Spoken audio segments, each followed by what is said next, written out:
May it be an evening star shines down upon you. May it be when darkness falls, your heart will be true.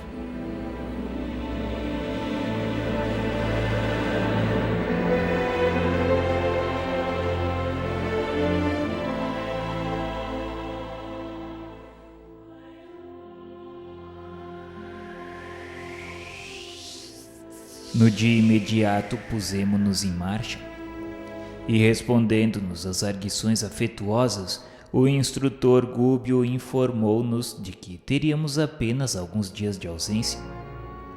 Além dos serviços referentes ao encargo particular que nos mobilizava, entraríamos em algumas atividades secundárias de auxílio. Técnico em missões dessa natureza, informou que nos admitira num trabalho que ele poderia desenvolver sozinho, não só pela confiança que em nós depositava, mas também pela necessidade da formação de novos cooperadores especializados no Ministério de Socorro às Trevas. Após a travessia de várias regiões em descida, com escalas por diversos postos e instituições socorristas, penetramos vastos domínios de sombras. A claridade solar jazia diferenciada. Fumo cinzento cobria o céu em toda a sua extensão. A volitação fácil se fizera impossível. A vegetação exibia aspecto sinistro e angustiado. As árvores não se vestiam de folhagens farta e os galhos quase secos davam a ideia de braços erguidos em súplicas dolorosas. Aves agoureiras de grande tamanho, de uma espécie que poderá ser situada entre os corvídeos, crocitavam em surdina, semelhando-se a pequenos monstros alados espiando presas ocultas.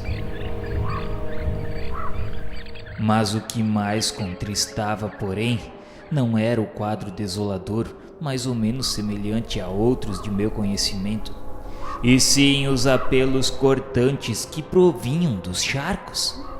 Gemidos tipicamente humanos eram pronunciados em todos os tons. Acredito que teríamos examinado individualmente os sofredores que aí se localizavam se nos entregássemos à detida apreciação. Todavia Gúbio, à maneira de outros instrutores, não se detinha para atender à curiosidade improfícua. Lembrando a selva escura a que Alighieri se reporta no imortal poema, eu trazia o coração premido de interrogativas inquietantes. Aquelas árvores estranhas de frondes ressecadas, mas vivas, seriam almas convertidas em silenciosas sentinelas de dor, qual a mulher de Lot, transformada simbolicamente em estátua de sal? E aquelas grandes corujas diferentes, cujos olhos brilhavam desagradavelmente nas sombras, seriam homens desencarnados sob tremendo castigo da forma? Quem chorava nos vales extensos de lama? Criaturas que houvessem vivido na terra que recordávamos ou duendes desconhecidos para nós? De quando em quando, grupos hostis de entidades espirituais em desequilíbrio nos defrontavam, seguindo adiante, indiferentes, incapazes de registrar-nos a presença. Falavam em alta voz, em português degradado, mas inteligível, evidenciando pelas gargalhadas deploráveis condições de ignorância. Apresentavam-se em trajes bizonhos e conduziam apetrechos de lutar e ferir.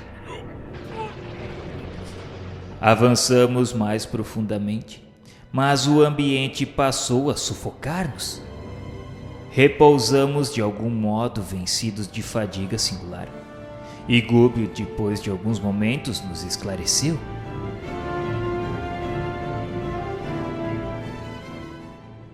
Nossas organizações perispiríticas, a maneira de escafandro estruturada em material absorvente por ato deliberado de nossa vontade, não deve reagir contra as baixas vibrações deste plano.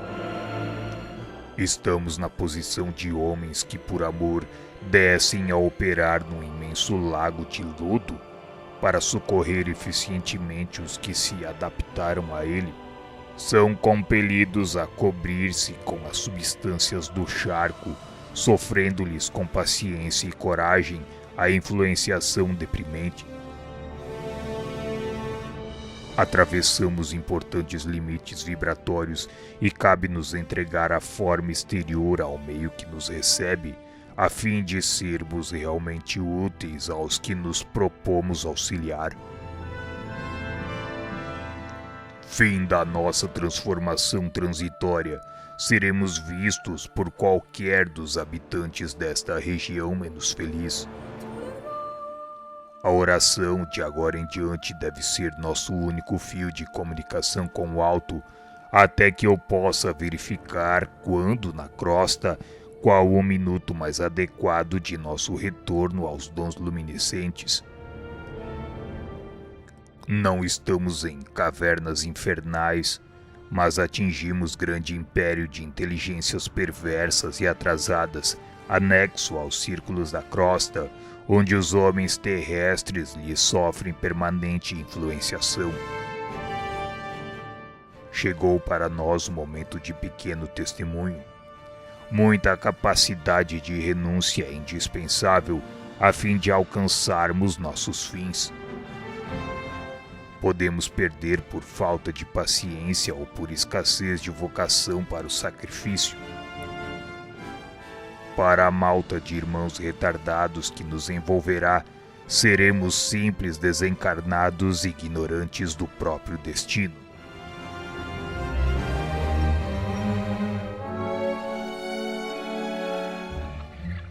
Passamos a inalar as substâncias espessas que pairavam em derredor, como se o ar fosse constituído de fluidos viscosos.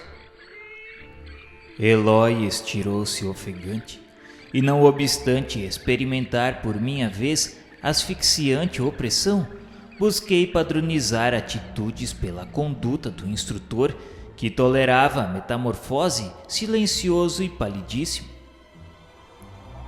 Reparei confundido que a voluntária integração com os elementos inferiores do plano nos desfigurava enormemente.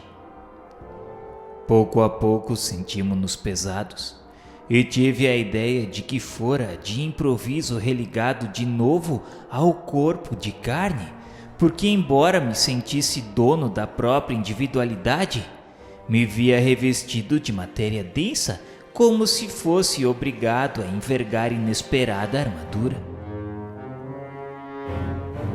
Decorridos longos minutos, o orientador apelou diligente para que prosseguíssemos.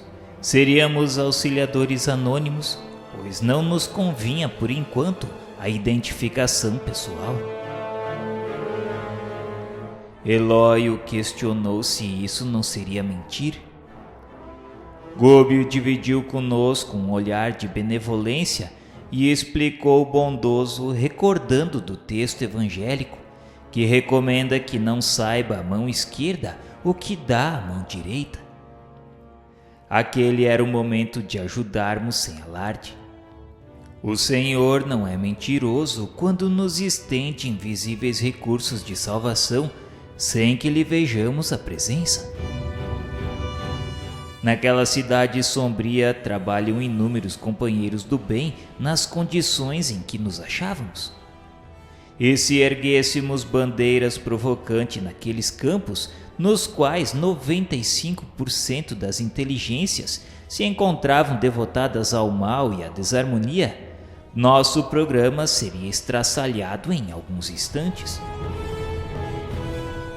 Centenas de milhares de criaturas por ali padecem amargos choques de retorno à realidade sob a vigilância de tribos cruéis, formadas de espíritos egoístas, invejosos e brutalizados. E para a sensibilidade medianamente desenvolvida, o sofrimento ali é inapreciável. Questionei então se havia um governo estabelecido num reino estranho e sinistro quanto aquele. Gúbio atenciosamente me respondeu. Como não, André? Qual ocorre na esfera carnal, a direção deste domínio é concedida pelos poderes superiores a título precário. Na atualidade, este grande empório de padecimentos regenerativos permanece dirigido por um sátrapa de inqualificável impiedade que aliciou para si próprio o pomposo título de grande juiz, assistido por assessores políticos e religiosos tão frios e perversos quanto ele mesmo. Grande aristocracia de gênios implacáveis a que se alinha, senhoreando milhares de mentes preguiçosas, delinquentes e enfermiças. Eloy, agora semi-apavorado ante os compromissos que assumíramos, questionou por que Deus permitia semelhante absurdo. E Gúbio, longe de perturbar-se, replicou que era pelas mesmas razões educativas através das quais não aniquilava uma nação humana quando, desvairada pela sede de dominação, desencadeava guerras cruentas e destruidoras. Mas a entrega à expiação dos próprios crimes e ao infortúnio de si mesma para que aprendesse a integrar-se na ordem eterna que preside a vida universal. E de período a período, contado cada um por vários séculos, a matéria utilizada por semelhantes inteligências é revolvida e reestruturada, qual acontece nos círculos terrenos. Mas se o Senhor visita os homens pelos homens que se santificam, corrige igualmente as criaturas por intermédio das criaturas que se endurecem ou bestializam.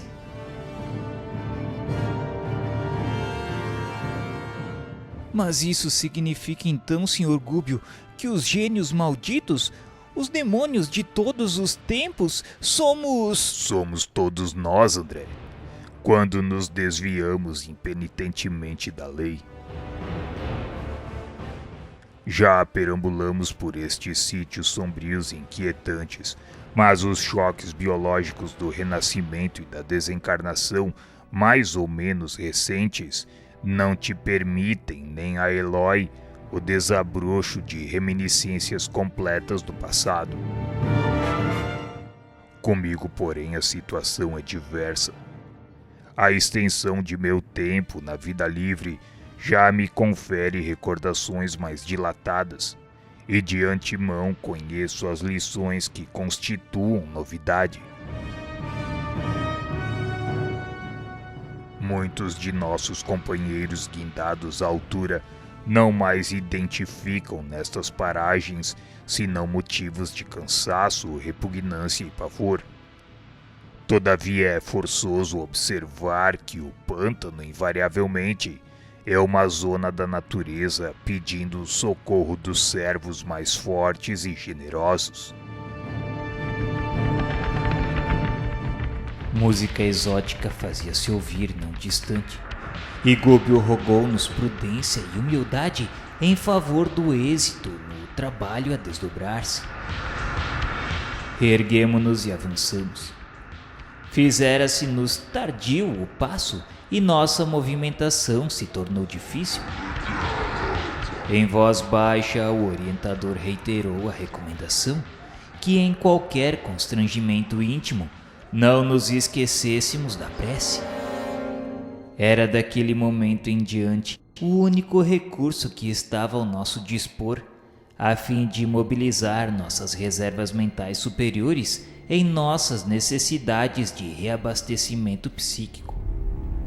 E qualquer precipitação poderia arrojar-nos a estados primitivistas, lançando-nos em nível inferior, análogo aos dos espíritos infelizes que era de nosso desejo auxiliar.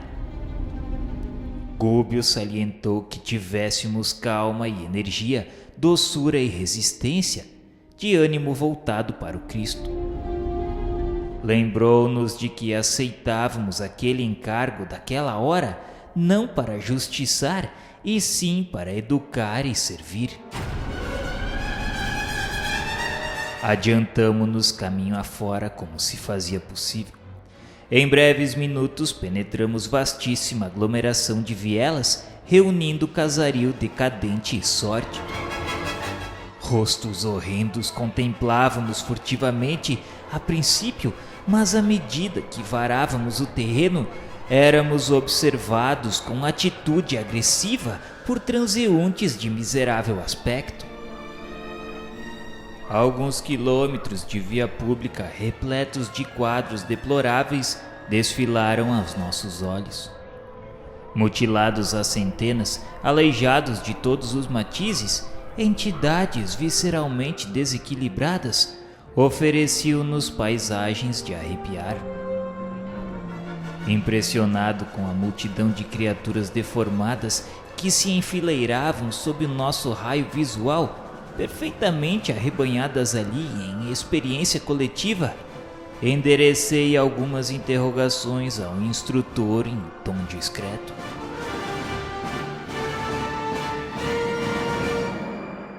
Senhor Gúbio, esse quadro é surpreendente.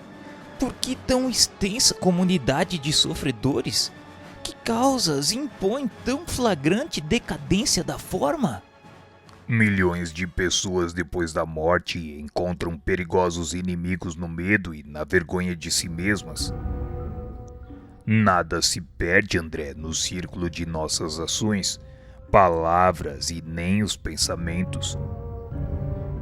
O registro de nossa vida opera-se em duas fases distintas, perseverando no exterior através dos efeitos de nossa atuação em criaturas, situações e coisas, e persistindo em nós mesmos nos arquivos da nossa própria consciência, que recolhe matematicamente todos os resultados de nosso esforço, no bem ou no mal, ao interior dela própria. O espírito em qualquer parte move-se no centro das criações que desenvolveu. Defeitos escuros e qualidades louváveis envolvem onde se encontre. A criatura na terra por onde peregrinamos ouve argumentos alusivos ao céu e ao inferno e acredita vagamente na vida espiritual que a espera além do túmulo. Mais cedo que possa imaginar, perde o veículo de carne e compreende que não se pode ocultar por mais tempo. Desfeita a máscara do corpo sob a qual se escondia à maneira da tartaruga dentro da carapaça. Ela sente-se tal qual é e receia a presença dos filhos da luz, cujos dons de penetração lhe identificariam de pronto as mazelas indesejáveis. O perispírito para a mente é uma cápsula mais delicada, mais suscetível de refletir-lhe a glória ou a viciação, em virtude dos tecidos rarefeitos de que se constitui. Em razão disso, as almas decaídas, no impulso de revolta contra os deveres que nos compete a cada um, nos serviços de sublimação, aliam-se umas às outras através de organizações em que exteriorizam, tanto quanto possível, os lamentáveis pendores que lhes são peculiares, não obstante ferretoadas pelo aguilhão das inteligências vigorosas e cruéis. Mas não há recursos de soerguer semelhantes comunidades? A mesma lei do esforço próprio funciona igualmente aqui, André. Não faltam apelos santificantes de cima. Contudo, com a ausência da íntima adesão dos interessados ao ideal da melhoria própria, é impraticável qualquer iniciativa legítima em matéria de reajustamento geral. sem que o espírito, senhor da razão e dos valores eternos que lhe são consequentes, delibere mobilizar o patrimônio que lhe é próprio, no sentido de elevar o seu campo vibratório, não é justo seja arrebatado por imposição a regiões superiores que ele mesmo por enquanto não sabe desejar. E até que resolva atirar-se ao empreendimento da própria ascensão, vai sendo aproveitado pelas leis universais no que possa ser útil à obra divina. A minhoca, enquanto é minhoca, é compelida a trabalhar o solo. O peixe, enquanto é peixe, não viverá fora d'água. É natural, pois, que o homem, dono de vastas teorias de virtude salvadora, enquanto se demora no comboio da inferioridade, seja empregado em atividades inferiores. A lei estima infinitamente a lógica.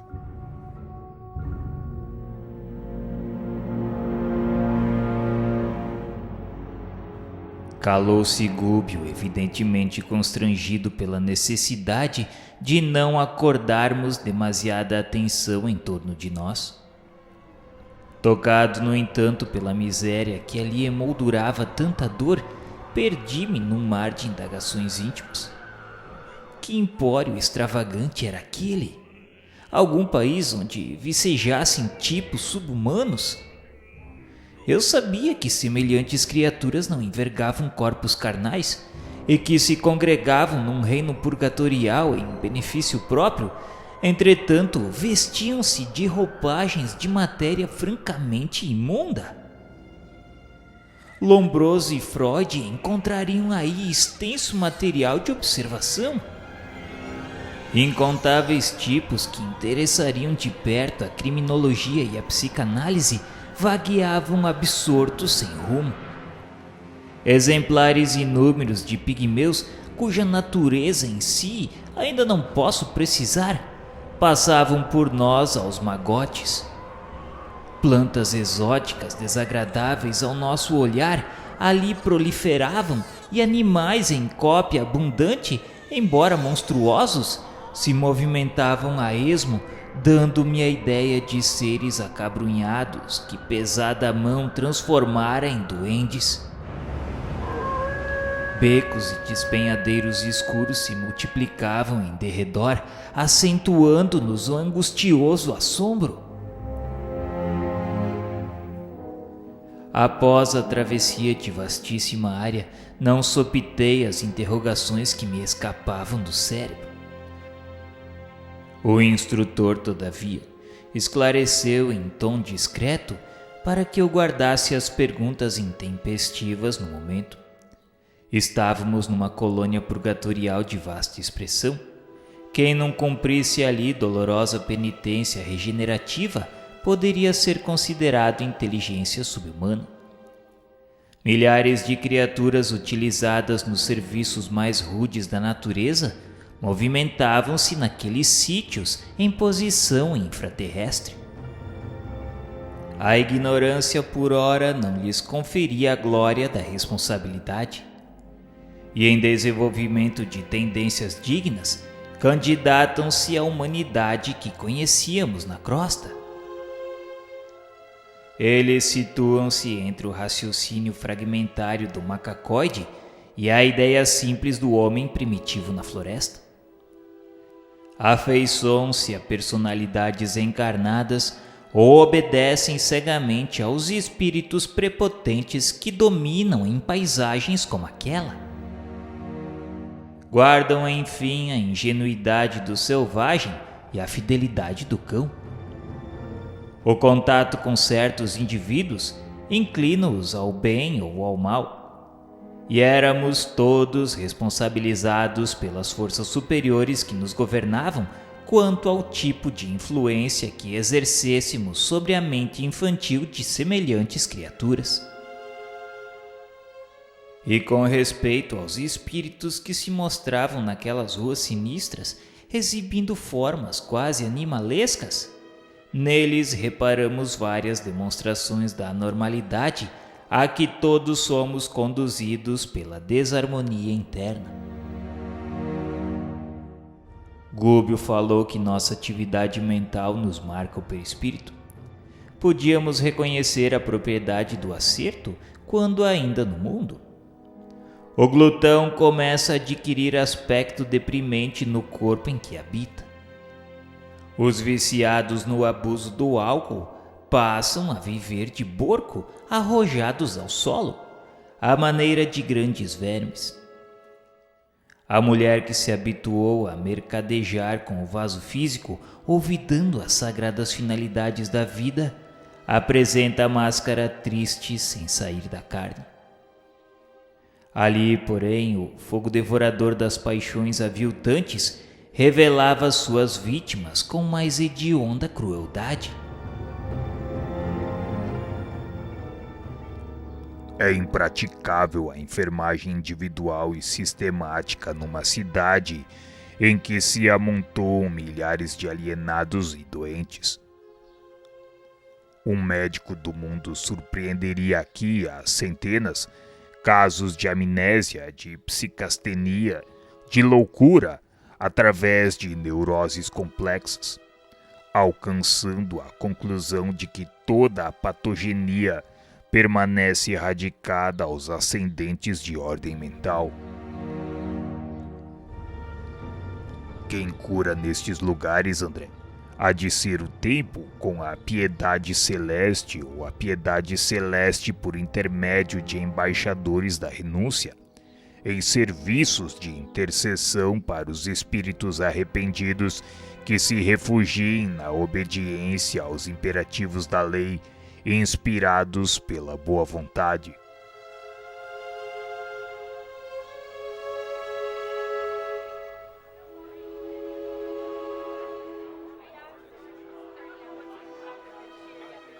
Alguns transeuntes repulsivos ombrearam conosco e Gúbio considerou prudente silenciar.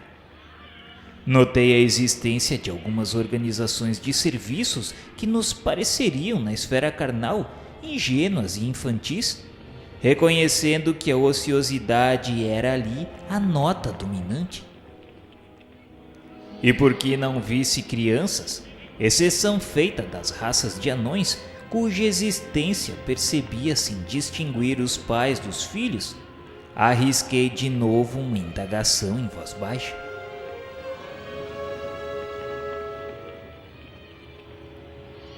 Para os homens da Terra, André, propriamente considerados, este plano é quase infernal. Se a compaixão humana separa as crianças dos criminosos definidos, que dizer do carinho com que a compaixão celestial vela pelos infantes? E o porquê, Sr. Gúbio, em geral, nós vemos tanta ociosidade neste plano? Quase todas as almas humanas situadas nessas furnas sugam as energias dos encarnados e lhes vampirizam a vida, qual se fossem lampreias insaciáveis no oceano do oxigênio terrestre. Suspiram pelo retorno ao corpo físico, de vez que não aperfeiçoaram a mente para a ascensão, e perseguem as emoções do campo carnal com o desvario dos sedentos no deserto. Quais fetos adiantados, absorvendo as energias do seio materno, consomem altas reservas de força dos seres encarnados que as acalentam, desprevenidos de conhecimento superior. Daí esse desespero com que defendem no mundo os poderes da inércia e essa aversão com que interpretam qualquer progresso espiritual ou qualquer avanço do homem na montanha de santificação. No fundo, as bases econômicas de toda essa gente residem ainda na esfera dos homens comuns, e por isto perseveram apaixonadamente o sistema de furto psíquico dentro do qual se sustentam junto às comunidades da terra.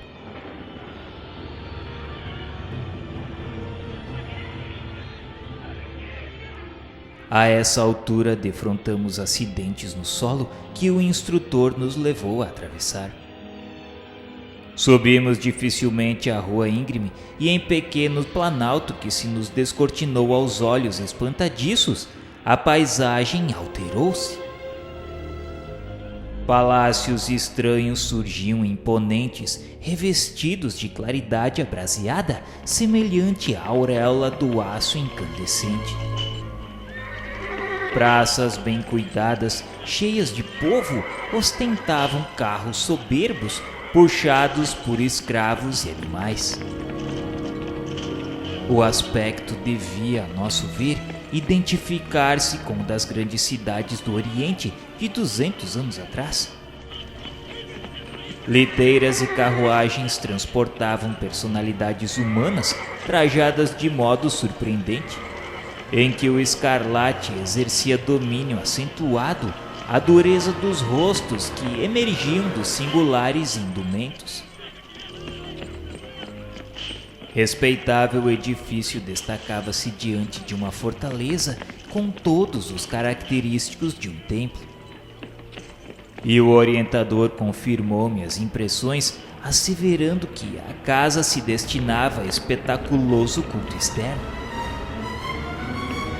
Enquanto nos movimentávamos, admirando o suntuoso casario em contraste chocante com o vasto reino de miséria que atravessáramos, alguém nos interpelou descortês. Era um homem alto de nariz adunco e olhos felinos, com todas as maneiras do policial desrespeitoso. Questionou o que fazíamos ali. Gúbio lhe esclareceu que estávamos à procura do sacerdote Gregório, a quem estávamos recomendados. O estranho pôs-se à frente, determinou que lhe acompanhássemos às passadas em silêncio e guiou-nos a um casarão de feio aspecto.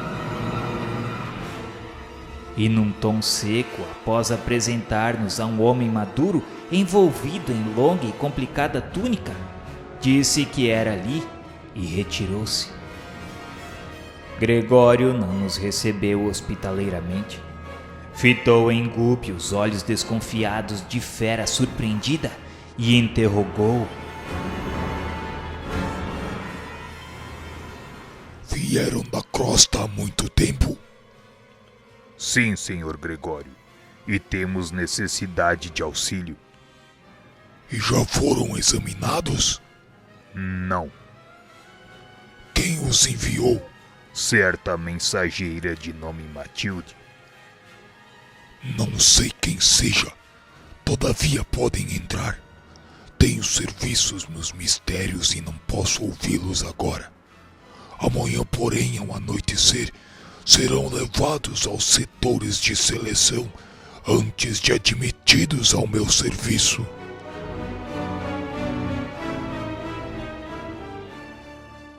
Gregório não falou mais nada.